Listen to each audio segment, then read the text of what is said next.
The stories of the seals that make their way to the Delmarva beaches are becoming more and more frequent. This particular seal spotted in Ocean City. This was back in January.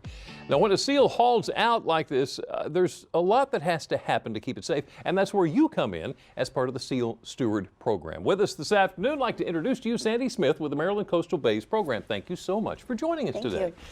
Let me start with the beginning. What causes a seal to wind up on the beach like that?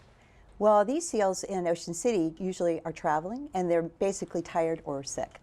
And so we have a whole program to evaluate them to see, to assess their condition, to make sure if they're just tired, we let them rest so they can go back on their journey, or if they've got a problem, we work with the National Aquarium to try to solve it. So it's not a good idea to snuggle up next to them and take a selfie? No, it really isn't. There's all sorts of issues doing that.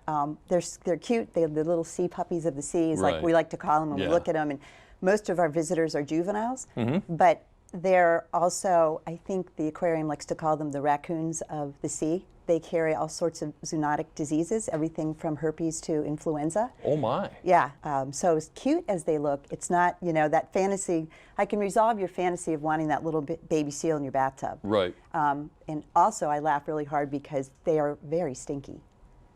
I didn't know that. No, and I can use the example of when we had one haul out last year it went to the seawall at the boardwalk, so we collected it because it was very ill. And we had it down at the seawall before we could pull the truck up to get it in without making a big scene. Right. And people were walking past the boardwalk going, "What's that smell?" Oh my. Yeah.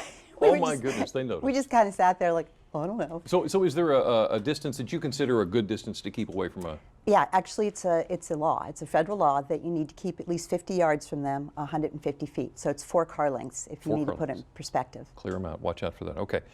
So tell me about the Seal Steward program. It's a great program. We have great volunteers. So as the seal population became more prolific down in our area, most people weren't aware that we get seals, and a lot of people still don't. And so your first instinct when you see something, a lot of people want to help save it. Right. And they'll do the wrong thing. They want to go up to it and try to shoo it back into the water, and it doesn't want to go back in the water. And they can compromise their health as well as a lot of people walk their dogs, and in the wintertime, unfortunately, they break the leash law and let their dogs run free. Right. So we came up with a program to basically, it's an outreach educational program to let people know, to be able to appreciate our wildlife that visits us, but also within safe viewing for them and their animals. Now, who would you consider an ideal seal steward?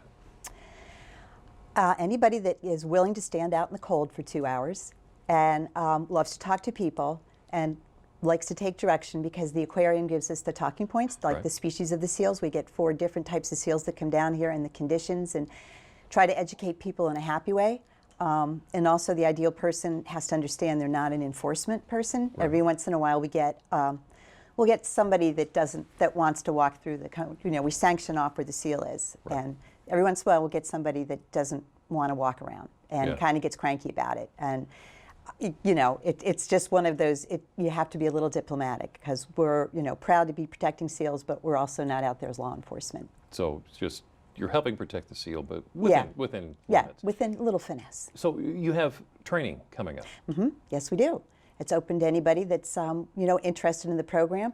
The aquarium comes and gives a presentation. It's a very informative presentation. Okay. Gives you your points. Right now we have over 100 volunteers, but it's still, we can use as many as we can get, because even though I have 100 volunteers, you never know when a seal's going to haul out. Right. So they're on their own schedule, and usually when we get the call, it's either animal control or the aquarium, and we run down and sanction it off, and then we send the message out to everybody and whoever can come and do the shifts. And we typically like to have 3 to 4 people. Okay. And for the new people, we will pair them up with veterans for the first time.